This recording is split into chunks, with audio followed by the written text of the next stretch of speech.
Hey guys, Zach here, and today I'm going to go over my favorite bushcraft knife and some of the cool things you can do with it. But first, I got to set up my camping chair.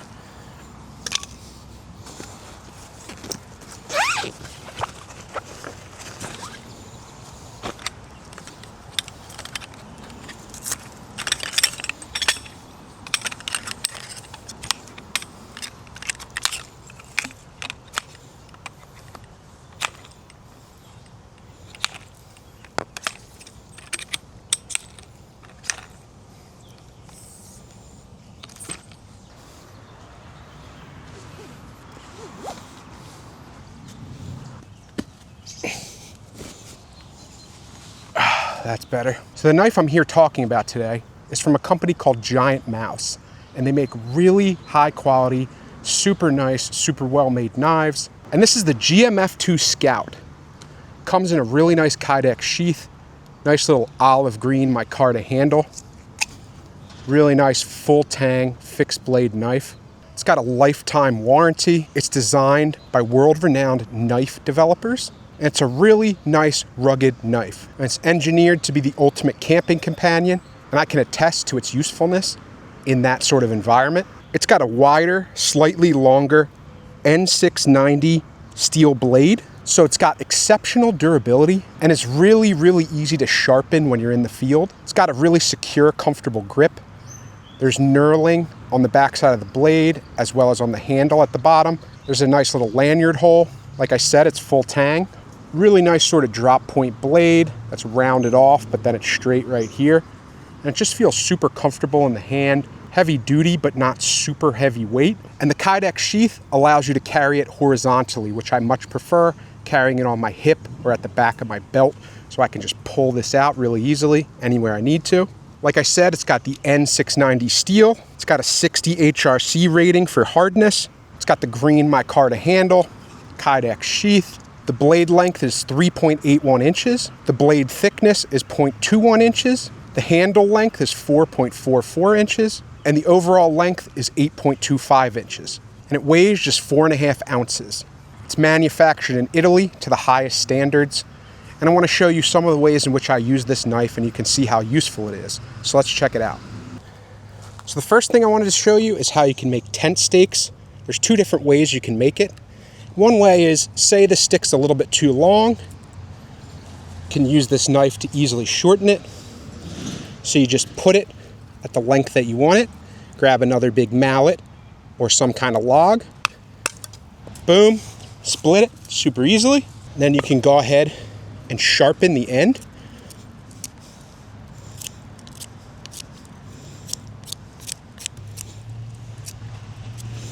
Once it's satisfyingly sharp, you got to make a notch so that you can tie cordage around it. So you can do what's called a stop cut, where you don't cut all the way through the wood.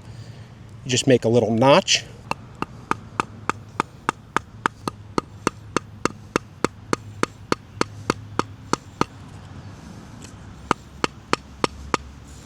About halfway through there.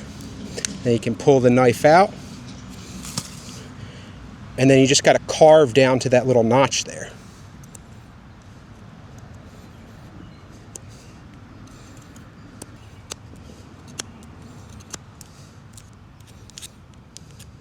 There you go.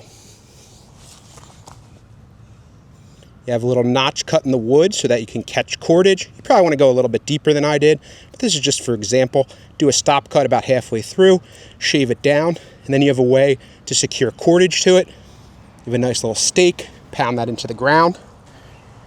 And then the other, even easier way is to use a branch that already has a little Y in it, so that can be used to hold the cordage. Again, cut it down to the length that you want. Boom. I'm also going to shorten this other end of it.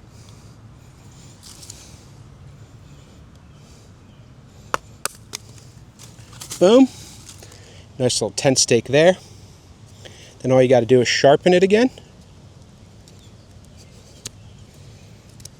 And this knife is nice and sharp, so this is easy.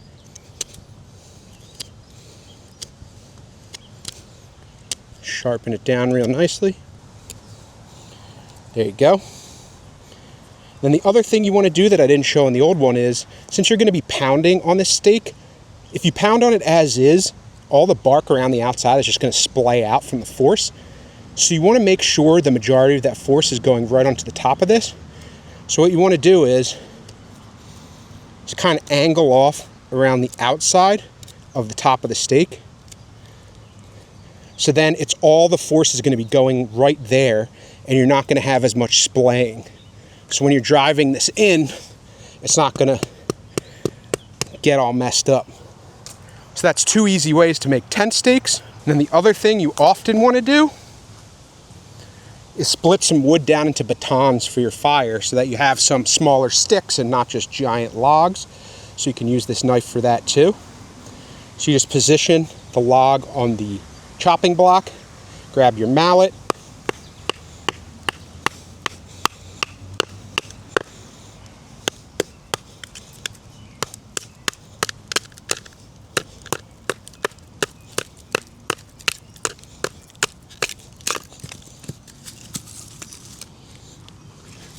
just like that. You have 2 nicely sized little half pieces of wood. If you want to split it down even further, do the exact same thing.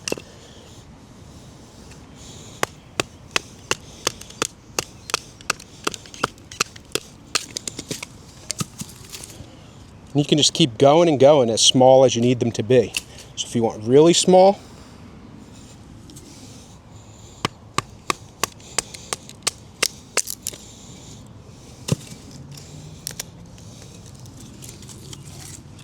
boom, there you go. Really easy way to split up wood.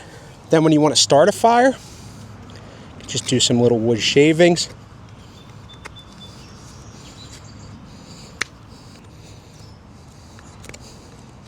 Make sure you gather these guys up, flinging them everywhere. This knurling really helps. Get some good shavings going, give you that precision action. Gather this up. And then what's also really nice about this knurling that's on the back of the blade here, so you can see, is it's really good for starting a ferro rod. There you go. Got yourself a little flame. You could easily start a fire. Really, really useful little knife here. Put that out because I'm not trying to start a fire. So all in all, an absolutely wonderful, perfect little bushcraft knife for me. Do you have any other bushcraft knives that you would recommend that I try out instead? I know I could use a bigger one, but this one's perfect size for me and the type of wood that I'm batoning. And I think it worked out great for me. Great quality, really easy to use, tons of different uses when you're bushcrafting, camping, or just in everyday use. And I absolutely love fixed blade knives. This is a great one to add to the collection. Thank you as always for liking, commenting, subscribing, and sharing, and watching in general. Please enable notifications so that you don't miss anything. And with all that being said, I will definitely see you in the next video. Take care.